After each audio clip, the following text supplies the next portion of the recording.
Welcome to the Forward Focused Flashcast, bite-sized episodes designed to help you become a more effective and well-rounded leader with quick tips that you can implement right away. I'm your host, Jon Reusch, and in today's episode, we're actually talking about the difference between strategy and tactics in leadership and how most leaders think they're implementing strategy when in reality it's tactics. Let's dive in.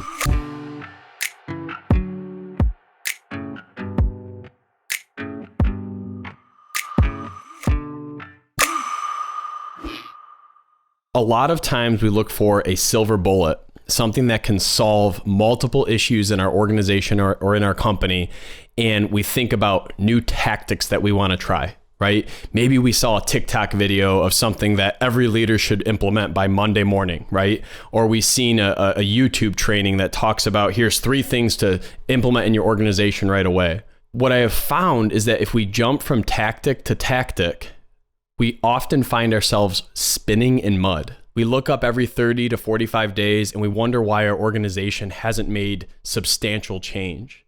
We look at our team members and we say, we've talked about that. Why haven't we seen improvement yet? And the reason is because we're focusing on tactics, not strategies. So let's dive in. What's the difference between strategy and tactic? So if you have the ability, I would write some of this down. If you're listening to this while driving or traveling on getforwardfocus.com, you can always revisit and grab the doc that's below this session. Tactics. Think doing, actual doing of something. Think small scale. Tactics focus a lot on how. Tactics are easy to copy, and tactics are typically a focus for a short time frame. Strategy. It involves planning. It's usually larger scale with a lot of moving parts. Strategies focus on why, not how. Strategies are difficult to copy, and they typically play out over a longer time frame. So I'm going to give an example, and I want to be clear on one thing. You need both in your organization, okay? You need tactics and you need strategies. But typically tactics, they employ the strategy. So you talk about tactics and you tweak your tactics on a weekly basis because you have a big strategy that you're following. So let's get into what that means. So let's say that your goal, right? And you start with why. Your goal on a strategy is to absolutely transform the customer experience in an industry. To have that customer feel heard, to feel valued, to feel that they have a two-way communication with the product or with the service. So your goal is to be the best in providing a customer service. Well, the how of the way you would do that could be a multitude of things. You might have direct mail campaigns, marketing campaigns through email, automatic text messages that go out, a calling system where you have your sales force calling behind the service or product to check for quality control. You could have surveys that go out. All those are tactics, but the big why is transforming the customer service experience through effective feedback and communication, right? So if that's your strategy and that's what you're trying to do, that could take a lot of planning. So if you compare in strategy versus tactics, planning versus doing, think back to a recent meeting that you've had with your team. Do you have a plan that you can revisit? Do you have a written plan that everybody on your team can visit, look at, and say, hey, I've done or I've not done this over the last quarter? A plan could be how often we're going to communicate, how often we're going to inspect the quality of that communication, who's in charge of the communication, if communication plan gets off track, who's going to improve that. Your plan would be written out looking at all of those different scenarios to make sure that the tactics are being followed. Large scale. What does large scale mean when it comes to transforming the customer experience through customer service and communication? Well, large scale, that might be you saying every single month, we're going to revisit all of the surveys that have come in as a team.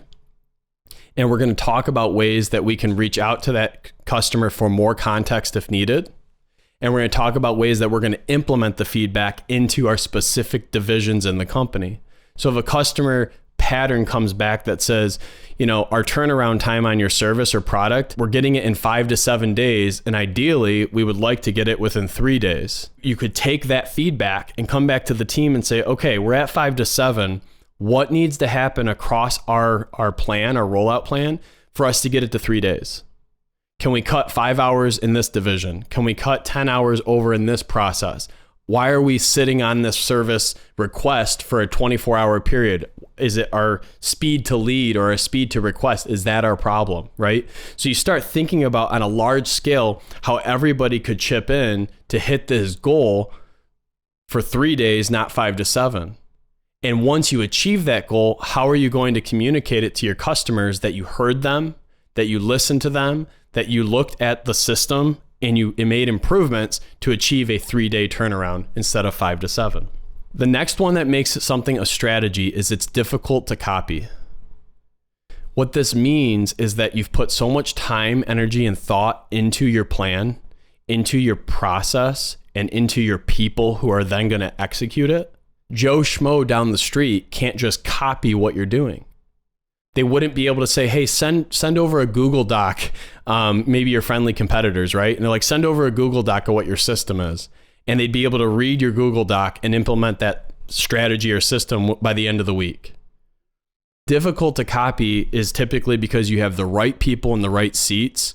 You've tweaked and you've developed systems that work for your organization. And it's a long-term play. You're implementing this strategy for a long-term benefit in the organization.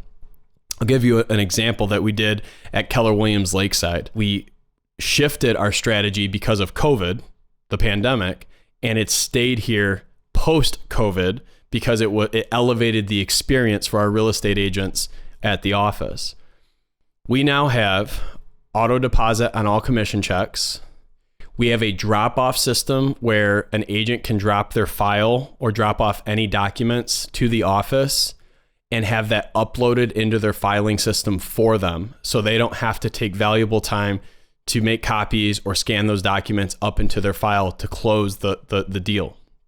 In addition to that, we have curbside service, and we have different stations set up where anybody can just pull up and call, and whatever is necessary or needed can be ran out to their vehicle. We have that both for clients and for agents. We did not have that prior to COVID. In addition to that, we used to be staffed 7 days a week as an office. Well, over the last 24 months, hiring and finding part-time assistance and help has been brutal. Not only is the average rate for that hiring doubled essentially since COVID started, but finding somebody that can work that 15 to 25 hour a week flexible schedule has been more and more increasingly difficult. So what we did is we invested in technology. So after 5 p.m. each day, any emails or phone calls that come into our brokerage are serviced live and in real time and connected directly to our associates. In addition to the weekend, we were typically open about 5 hours staffed on the weekends. We now have answering services and messaging services that run 24/7. So previously, if a lead came in at 9:30 p.m. on a Saturday, the next morning on Sunday, our staff member would get that message and forward it to the appropriate person. Now in real time at 9:30 p.m. on that Saturday, that client is spoken with on the phone, and an email and text is sent to our agent to service the lead immediately. So we've given better customer service, more immediate customer service, and we actually are doing it with less people, more technology, more systems. That's been a long-term play for the last 2 years, like a lot of businesses and organizations, of how can we embrace technology and how can we continue to improve our strategies for better service, even if it's remote. The final thing I'll kind of mention around the strategy versus tactic that I want you to really think about, tactics are not a bad thing. You need to have tactics. Tactics can be freshened up. They can be adjusted. You can tweak them. But if you're not looking at your strategies as an organization, if you're not thinking about what are our big goals for this company, what are we trying to accomplish over the next 90 days, 6 months, or even by the end of this year, that's your big term strategy. And the tactics are what you employ that funnel up into accomplishment of that strategy. And if you're really thinking about changing the world or making an impact in your industry, a strategy could be a 5-year play. A strategy could be a decade-long endeavor. So understand that you want to focus on progress, not perfection. You want to be revisiting your strategy often. And a recommendation is take this sheet that we just talked about today, have it printed somewhere in your office, have it in a file folder that you pull out at least once a month, and ask yourself, what are the biggest problems that our organization's attempting to solve? What are we running into? What are our issues? And is it on the strategy side of that sheet, or is it a tactic? And if you find yourself trying new tactics on a regular basis, it probably means you don't have a plan in writing that is a strategy-focused plan. A strategy-focused plan that allows you to actually make incremental progress towards that initiative. So use the sheet and ask yourself, is our approach checking the strategy side of it or the tactics side of it?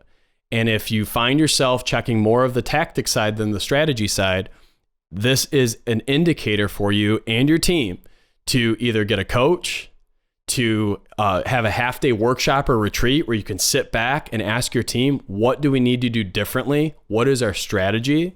And it may be time for you to really take a hard look at when's the last time we kind of, through our mission, our vision, our values, our organizational structure of our team, when's the last time we looked at that and really made some adjustments to have a more effective strategy instead of just trying to throw another tactic, another Band-Aid on an issue within the organization.